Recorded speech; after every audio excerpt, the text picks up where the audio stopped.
My son and his wife told me to leave after my husband's funeral, but they didn't know what he left behind for me. It had only been a week since the funeral. 7 days since I stood at the edge of a grave I never thought I'd be standing beside so soon, my hand clutching the cold strap of my handbag like it was the only thing anchoring me to the earth. 32 years married to Richard Sloan.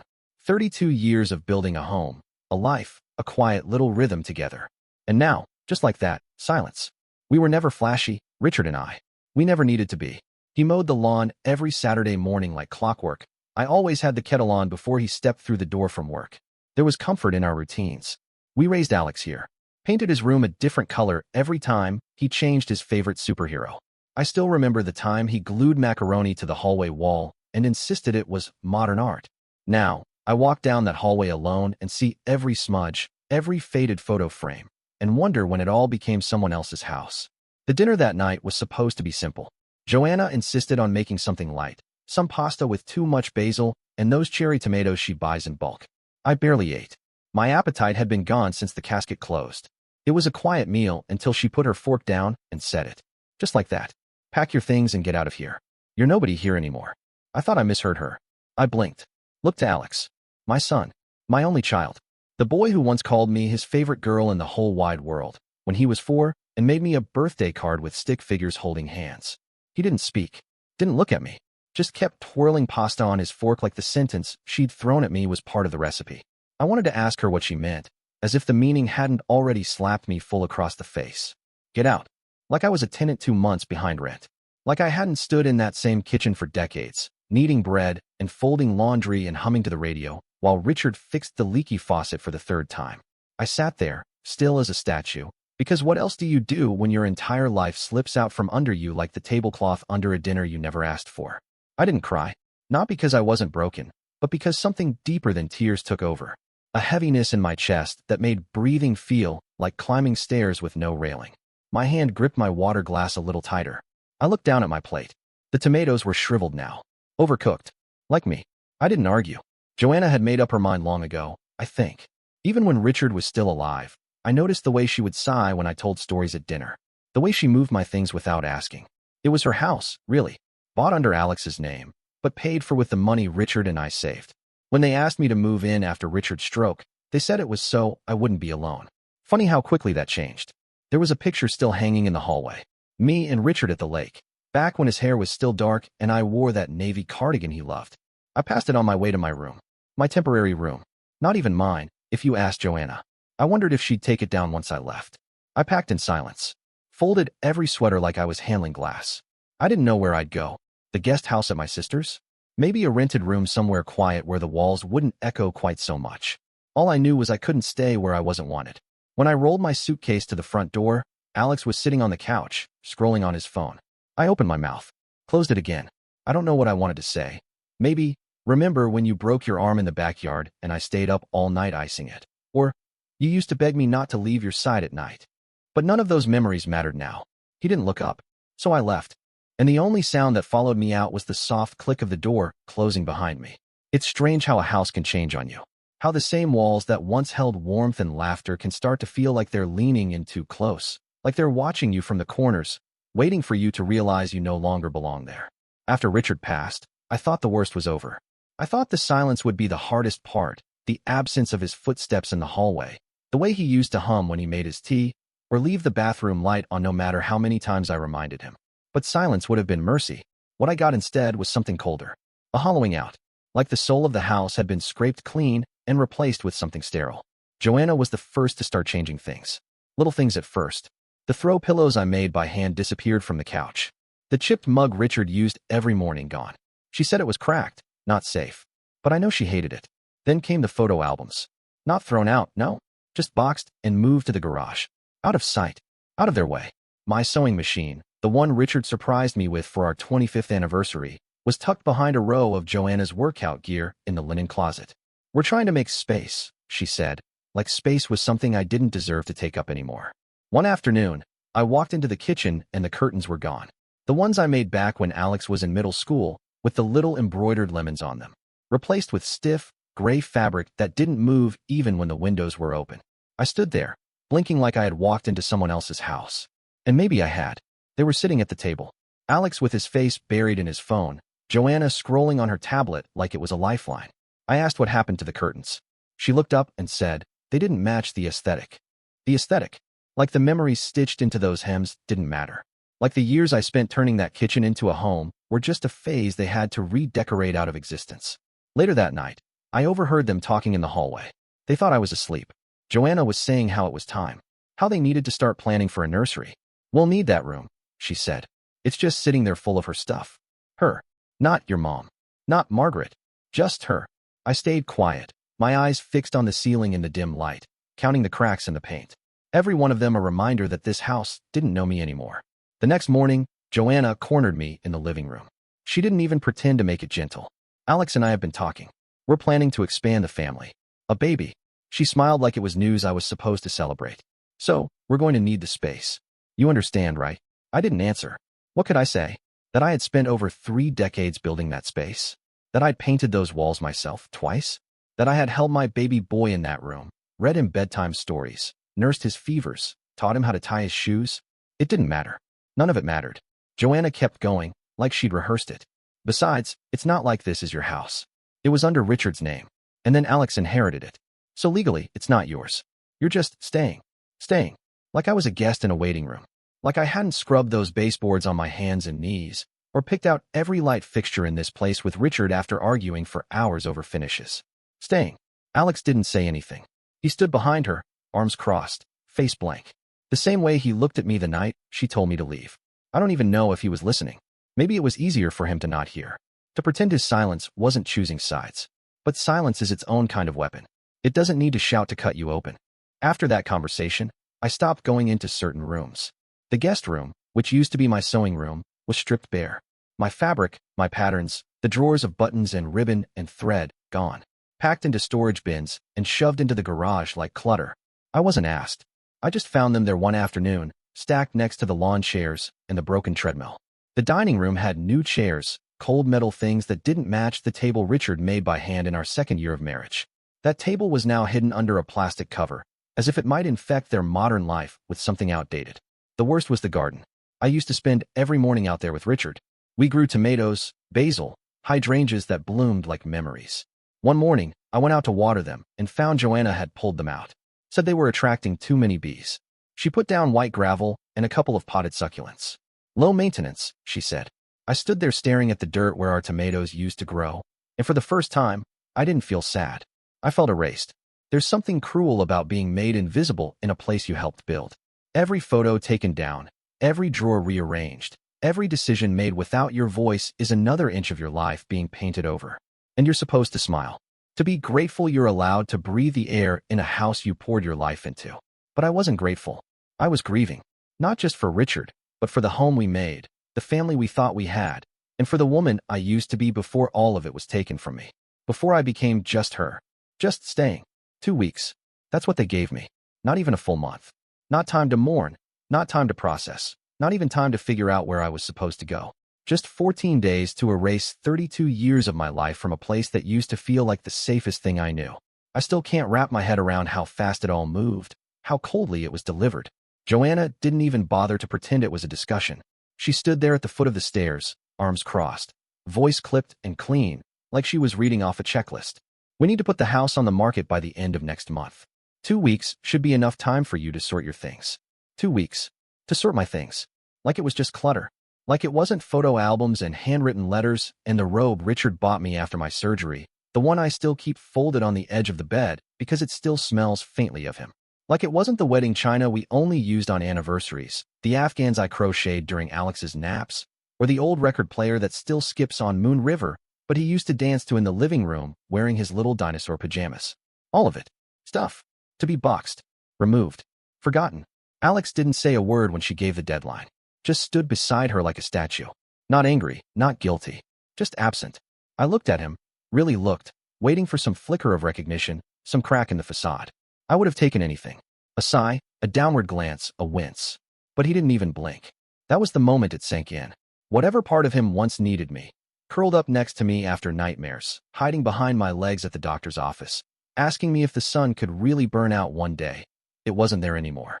Or maybe it was buried so deep that even he couldn't find it. Either way, it was gone. That night, I lay in bed staring at the ceiling, listening to the low hum of Joanna's voice through the vents, crisp and professional. She was on the phone with a real estate agent. I could hear her laughing. Charming. "It's a great time to list," she said. "We've already started clearing out the old furniture." Clearing out. That's what I was now. Something old to be cleared out. Another item in the way of their next chapter. I walked through the hallway and saw that she had already labeled things with sticky notes. Donate, sell, trash. She hadn't even waited for me to decide.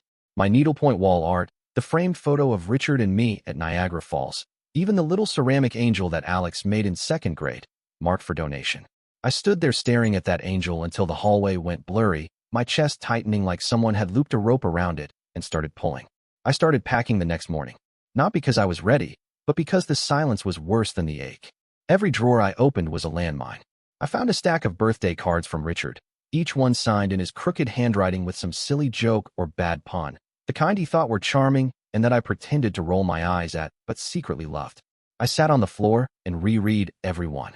Then I put them in a shoebox and tucked them under a sweater I hadn't worn in years, like maybe if I buried them deep enough, it wouldn't feel so much like throwing my life into a coffin. Every time I walked past Alex, he wouldn't look at me. He'd find something to do, mess with the thermostat, flip through the mail, check his phone.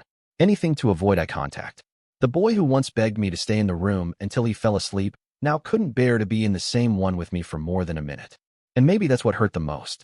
Not the betrayal, not the eviction, but the way he made me feel like a stranger, like a guest who overstayed her welcome, like someone who had no business calling this place home. Joanna, on the other hand, moved through the house like a realtor on a mission. She opened closets, measured walls, called contractors. She talked about paint colors, hardwood refinishing, staging. She wanted it spotless. Buyers want to imagine their life here, she told me, not even bothering to pretend she meant it kindly. So it helps to remove anything too personal. I wanted to laugh, or scream, or both. Personal? I raised a child here. I lost my husband here. I spent 3 decades making every corner feel like comfort, and now it was all too personal for their future. I kept my head down and packed. I didn't argue. What was the point? I could see how far gone things were. Even the dog didn't come to sit by my feet anymore. It was like the entire house was conspiring to push me out. Every floorboard creaked differently now. The air smelled like someone else's fabric softener. Even the light through the windows felt different, like it didn't want to land on me anymore. At night, I'd sit on the edge of the bed and stare at the suitcases lined up like silent witnesses. One for clothes, one for keepsakes, one for whatever fragments of my past I could bear to carry with me. I didn't know where I'd go. I just knew I couldn't stay. The house was still mine in memory, but in every other way, it had already let me go. I never liked banks. Too cold, too sterile. The kind of place that makes you feel like you're intruding just by walking in. Stuart always handled it. Every bill, every statement, every decision, he took care of it all. Not because he thought I couldn't, but because he wanted me to worry about the garden, the holidays, the little things that made our life feel like ours. He once told me, "You give us warmth. Let me keep the pipes from freezing." I didn't argue. We had our rhythm, and I trusted him completely. So when he passed, and suddenly all of that fell into my lap, I felt like I was holding a machine with no instruction manual. It took me days just to open the folder marked important. Inside were receipts, folders, printouts, and one business card, David Connors, bank manager. I found myself holding it like it might bite. I wasn't even sure what I was supposed to ask, just that I needed to figure out what money there was, if any. I hadn't worked since Alex was born. Stuart never asked me to. He said I worked harder than anyone raising a child, keeping a home, making sure birthdays were remembered and socks always had a match. I never thought of it as a sacrifice. I thought it was love. I wore my best coat that morning, the dark blue one with the big buttons, even though the heat was suffocating. Something about going to the bank made me want to look composed, in control, even if I didn't feel it. I sat in the waiting area gripping my handbag too tightly, watching people shuffle past in suits and polished shoes. When David Connors came out to greet me, he looked exactly how I imagined a bank manager would. Neatly pressed shirt, polite smile, the kind of voice that made you feel like everything was under control. "Mrs. Sloan," he said, shaking my hand like he already knew I was fragile. "Please, come in." He led me into a glass office and closed the door gently behind us. The air smelled faintly of printer ink and air conditioning. I sat down and folded my hands in my lap, trying not to fidget. He opened a file in front of him and glanced at me over the rim of his glasses. "I'm very sorry for your loss," he said softly. I nodded. I didn't have words for it anymore. Grief had taken them all. He started walking me through the basics. joint accounts, savings, pension transfers. I tried to follow, nodding along, but most of it slid past me like water on glass. Then he paused, flipping to another tab on his screen, and cleared his throat. There's something else, he said. Something your husband set up a few years ago. It's a little unusual. I leaned in slightly, unsure what he meant. He turned the screen toward me, and there it was, my name. Margaret A. Sloan. Next to it, several account balances, numbers I couldn't quite process. One of them was labeled Margaret Trust, EST 2020. He began explaining. Apparently, 5 years ago, Stuart had opened several accounts in just my name. Not joint, not family. Mine. He'd moved funds there gradually, quietly, investing, saving, protecting. The trust was fully funded. It was substantial, more than I'd ever imagined we even had. I stared at the screen, my mouth slightly open. I don't understand, I said. My voice sounded small, out of place in that polished office. David smiled gently. Your husband took care of everything. He was meticulous, conservative in his investments, smart with his planning. He didn't just want to provide for you. He wanted to protect you. This trust, it's ironclad. He even wrote a clause that prevents anyone else from contesting it. I felt like I couldn't breathe, not from panic, but from the weight of something I hadn't expected to feel again, relief. And love. Overwhelming, aching love. Stuart had done this quietly, without ceremony, without needing thanks.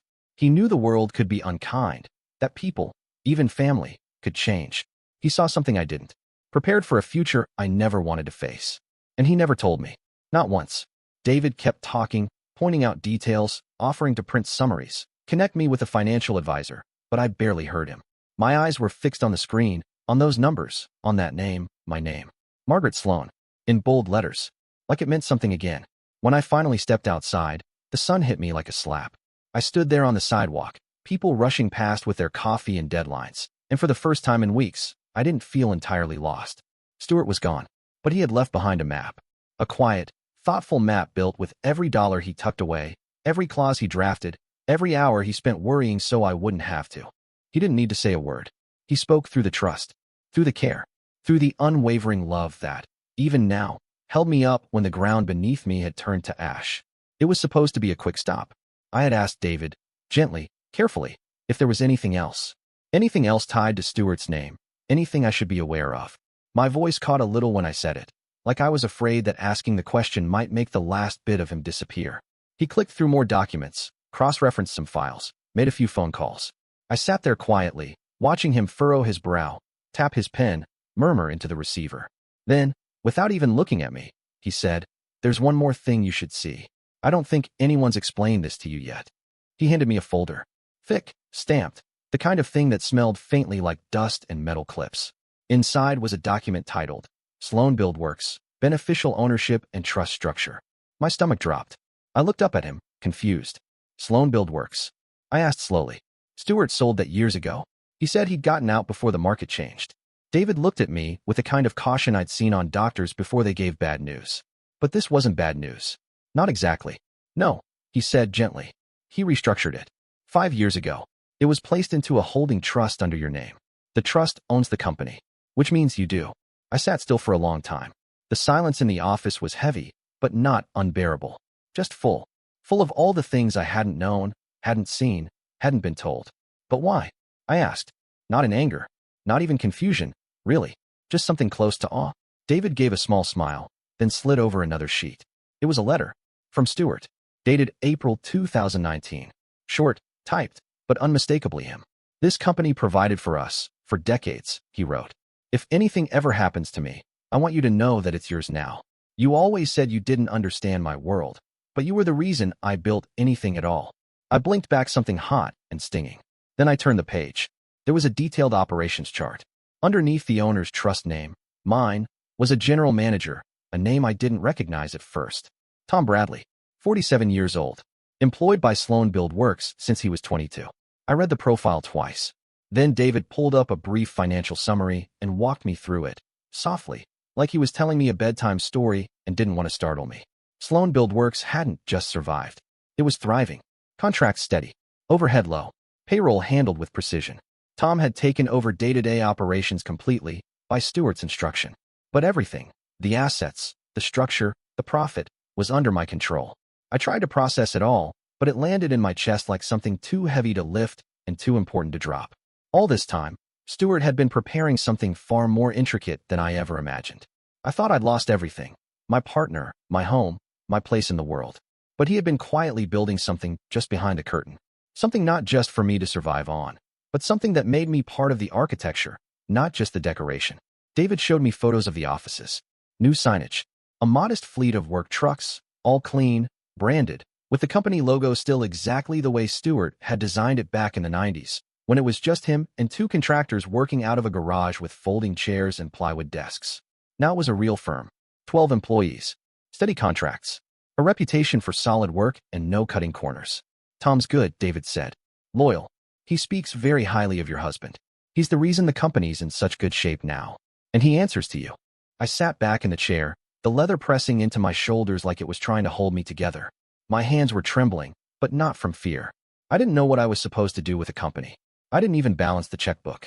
Stuart used to joke that I was the heart and he was the hands, and now, somehow, I was both. I didn't know how to run anything. But apparently, I already did. Tom sent me an email that afternoon. Short, respectful, warm. Mrs. Sloan, I just want to say again how deeply sorry I am for your loss. Stuart was more than a boss to me. He was a mentor and a friend. Everything he built, he did with you in mind. I'm here to help in any way you need. The company is running smoothly. Please don't worry. I read it twice. Then a third time. Then I sat in the parking lot of the bank and wept like I hadn't yet allowed myself to since the funeral. Not because I was broken. Not because I was afraid. But because I could finally see what he had done for me. Every quiet signature. Every sleepless night he never told me about. Every plan he put into place without wanting praise or credit. He made sure that even if the world pushed me out of one home, I would still own something no one could take from me. He made sure I would never be small. Not in name. Not in power. Not again.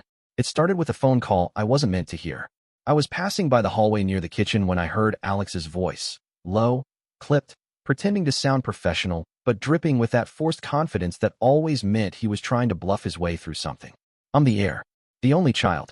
It's not complicated, he said. Then a pause, and the unmistakable sound of Tom Bradley's voice coming faintly through the speaker. Firm, calm, unmoved. I'm sorry, Alex, but without legal authority, I can't share anything with you. I stood just around the corner, heart tight in my chest, not with fear, but something colder. Something close to disappointment, but deeper. He wasn't even trying to ask me directly. He'd gone around me, tried to push his way in through a door that didn't belong to him. I waited until the call ended. He hung up with a short, annoyed breath and muttered something under it. I stepped into view. He looked up and froze. We hadn't really spoken in days. A few clipped sentences. The kind you trade in shared space when someone's presence makes the air harder to breathe. I didn't ask why he called Tom. I already knew. Instead, I walked into the living room and picked up the file folder I kept tucked in my handbag, thick now with every document David had provided me, every notarized form, every deed and trust certificate.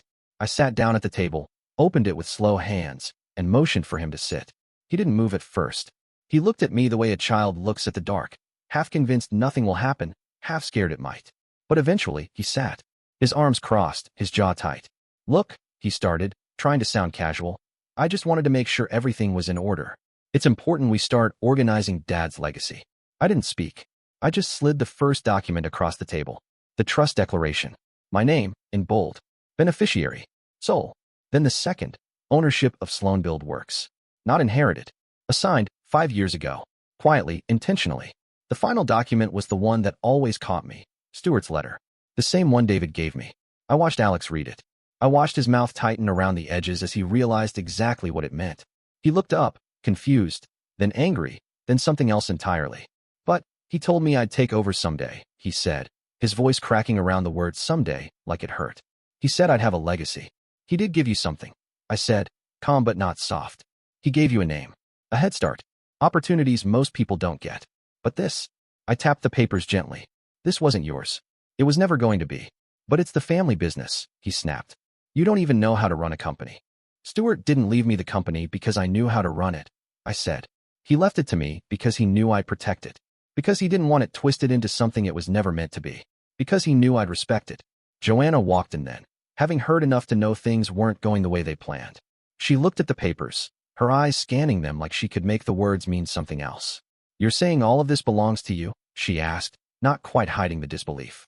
I'm not saying it, I replied. The law is. The bank is. The trust is. Tom knows. David knows. The state of California knows. You were so sure you'd pushed me out of everything, Joanna, that you didn't stop to wonder if maybe I wasn't the one on the outside. Alex sat back, stunned. He looked smaller than I'd seen him in years. Like the boy who once clung to me during storms and asked if the thunder would break the house. Only now, it wasn't thunder that had cracked the walls. It was truth. I have no intention of hiding this, I said. But I won't be bullied either. Not again. Not by you. Not by anyone. I closed the folder and stood. The weight of everything that had happened, the funeral, the betrayal, the packing, the quiet erasure, settled into something sharp but solid. They thought I was weak. They thought I was finished. But Stuart knew better. And now, so did they. It came out during a review meeting Tom scheduled. He wanted me to see everything. Full transparency, no surprises. We met at the office, not the house.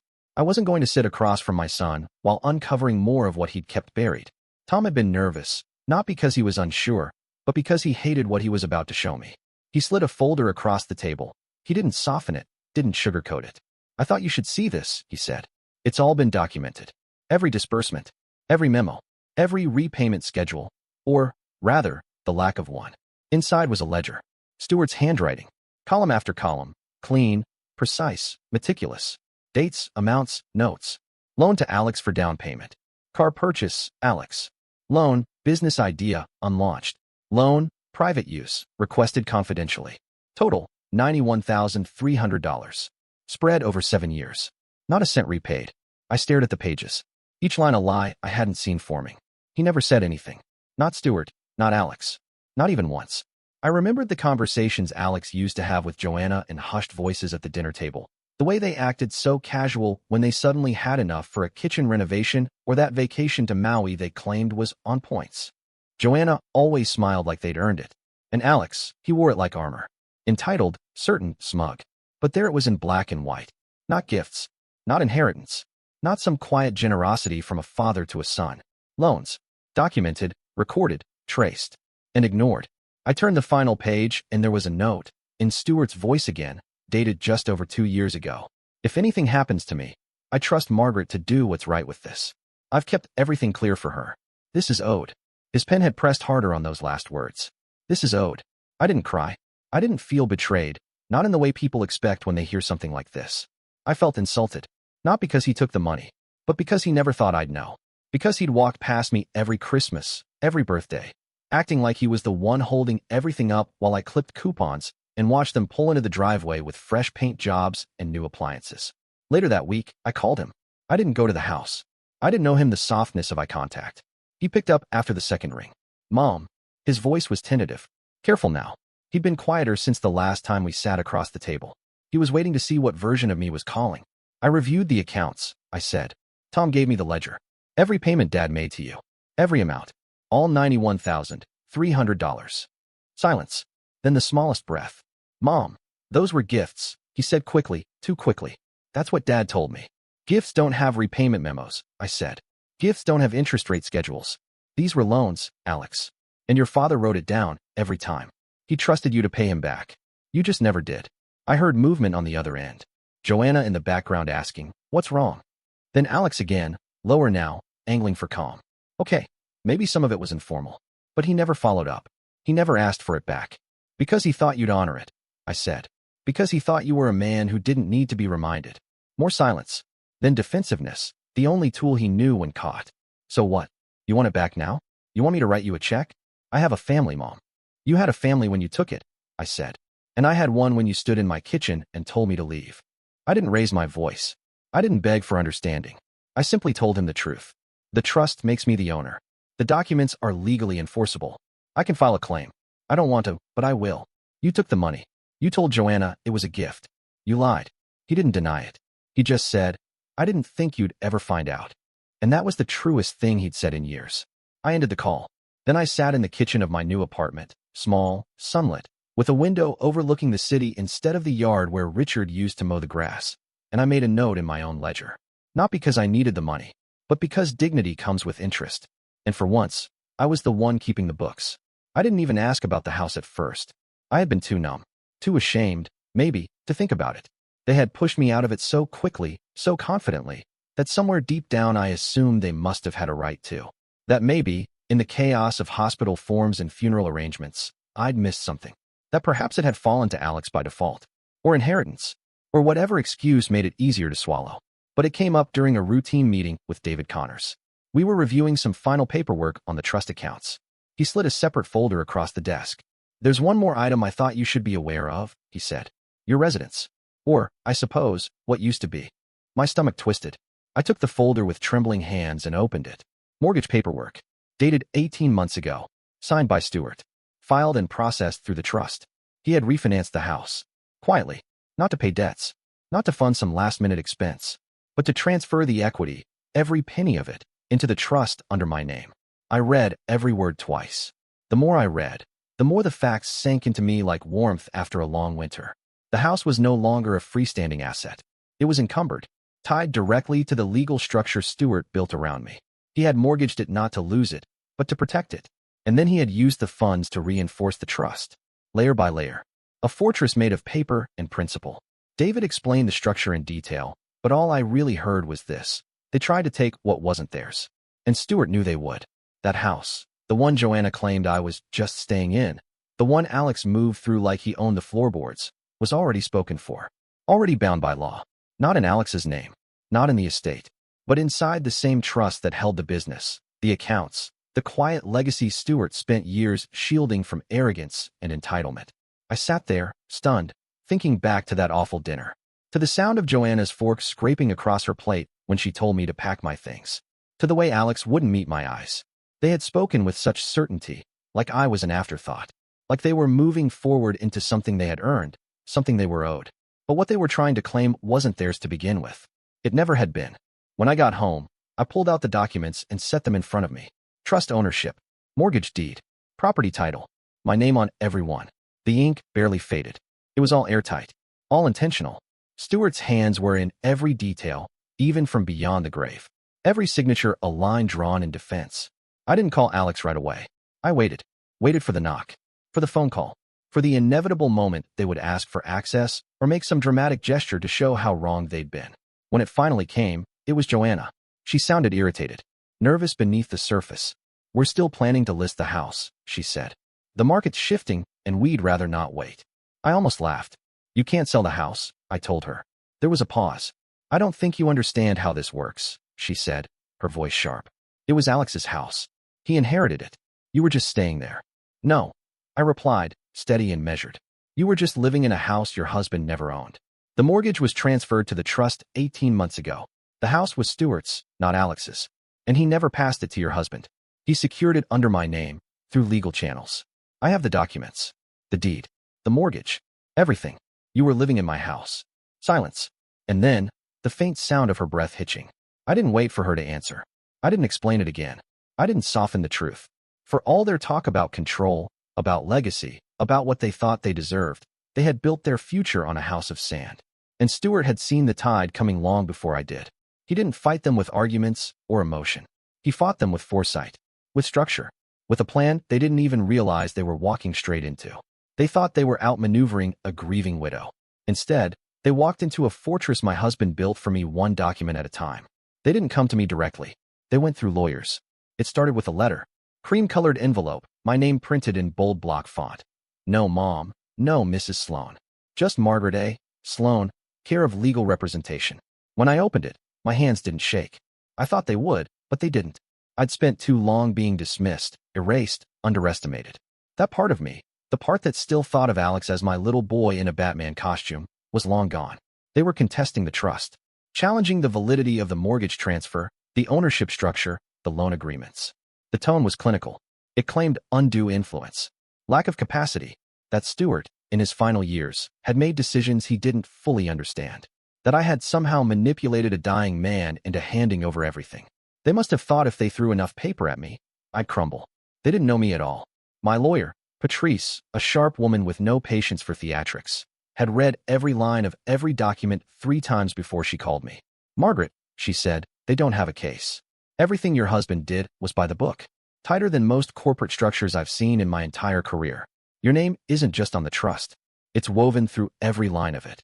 The trial lasted 4 days. They brought in a small army.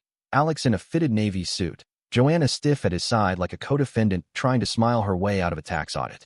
Their attorney, some sleek man with polished shoes and an aggressive jawline, tried to paint me as incompetent. A grieving widow too confused to understand what had been left to her. They even tried to argue that Stewart hadn't known what he was signing, that Tom Bradley had unduly influenced him. They attacked the records, the filings, the mortgage documents. They called Stewart's careful accounting uncharacteristically complex, as if the man hadn't built a construction business from nothing with nothing but grit, spreadsheets, and long nights. I sat there, silent, composed, with every document in my bag and every memory of my husband's deliberate choices like steel in my spine. Tom testified. Calm. Factual. He brought his own records. Dated. Signed. Cross-referenced. My lawyer presented letters from Stewart. Banking logs. Witness signatures. Certified documents with timestamps that tore every accusation apart before they could even stick. And then came the loans.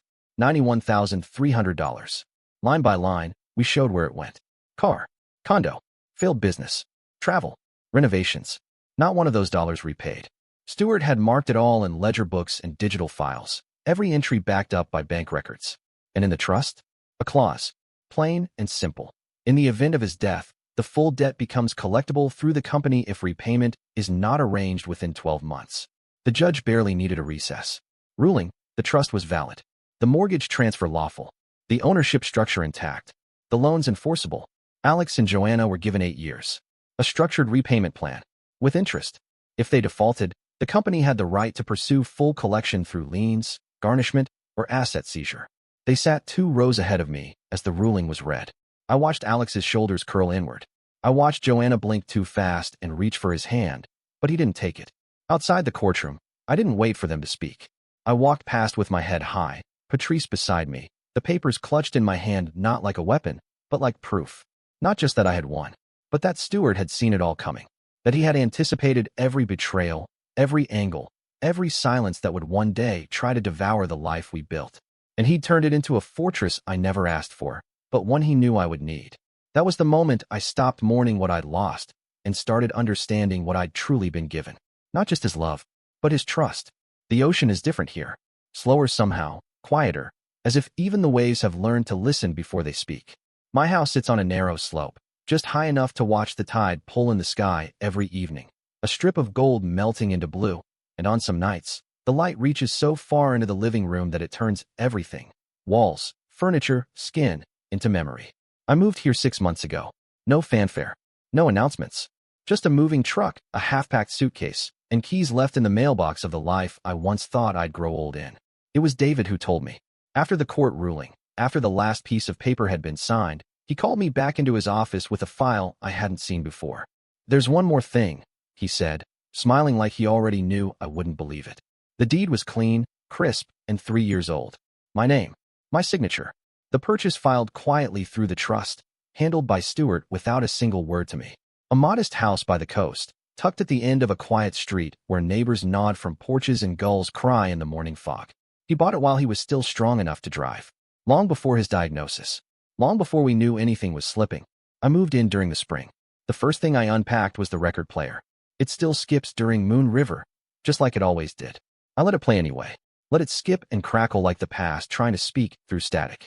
The business runs itself now, though I meet with Tom once a week over coffee. Profits are steady. The crew is loyal. They ask about Stewart often, not with sorrow, but with a kind of quiet reverence, like he's still in the wiring of the walls, in the hum of the machines. And maybe he is.